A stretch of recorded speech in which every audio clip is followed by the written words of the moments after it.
அனைத்து சகோதர சகோதரிகளுக்கும் எனது செந்தமிழ் வணக்கம்.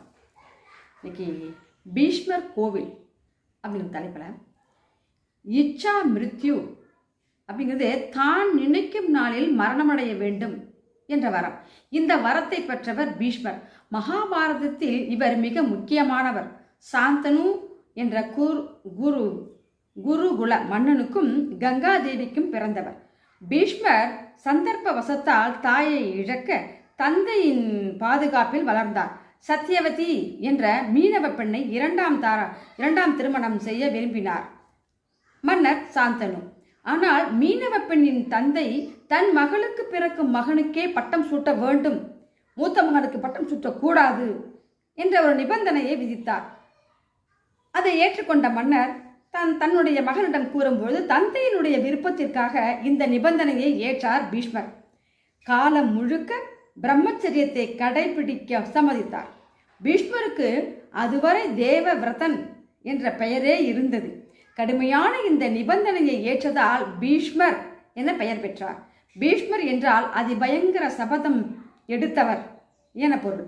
இந்த மகா சபதம் எடுத்த மகான் பீஷ்மர் குருக்ஷேத்திர யுத்தத்தில் கிருஷ்ணரின் விருப்பப்படி சாய்க்கப்பட்டார். அவர் தன் மரணத்தை எதிர்கொள்ள சூரியனின் வடக்கு நோக்கிய பயண காலம் துவங்கும் தை மாதத்துக்காக காத்திருந்தார்.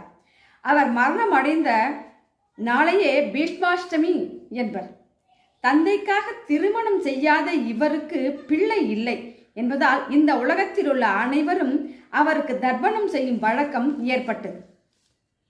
இந்த தியாக செம்மலுக்கு உத்தரப்பிரதேச மாநிலத்தில் உள்ள கங்கை, யமுனை, சரஸ்வதி நதிகள் சங்கமிக்கும் இடமான திரிவேணி சங்கமத்தின் அருகிலுள்ள பிரயாக்ராஜ் தாராகஞ்ச் பகுதியில் 200 ஆண்டுகளுக்கு முன்பு கோவில் ஒன்று எழுப்பப்பட்டது.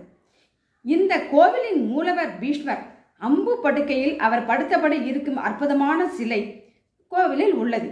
இந்த சிலையின் நீளம் 12 அடி. அவரை சுற்றிலும் கிருஷ்ணர், பாண்டவர்கள் உள்ளிட்டோர் சிலைகள் உள்ளன. கோவில் காலை 6 மணி முதல் இரவு 8 மணி வரை திறந்திருக்கும். பீஷ்மர் கோவில் அருகில் வாசுகி அப்படிங்கிற கோவிலும் இருக்குதாம். இந்த பாம்பு இனத்தின் தலைவனாக விளங்கியது இந்த வாசுகி. பாற்கடலை தேவர்களும் அசுரர்களும் கடைந்த பொழுது மத்தாக பயன்பட்டது. இந்த பாம்பை தான் கயிறாக பயன்படுத்தினர். இந்த பாம்பு தான் நாகம் என்ற பொருளில் நாக் வாசுகி என்கின்றனர் பக்தர்கள். அமிர்தம்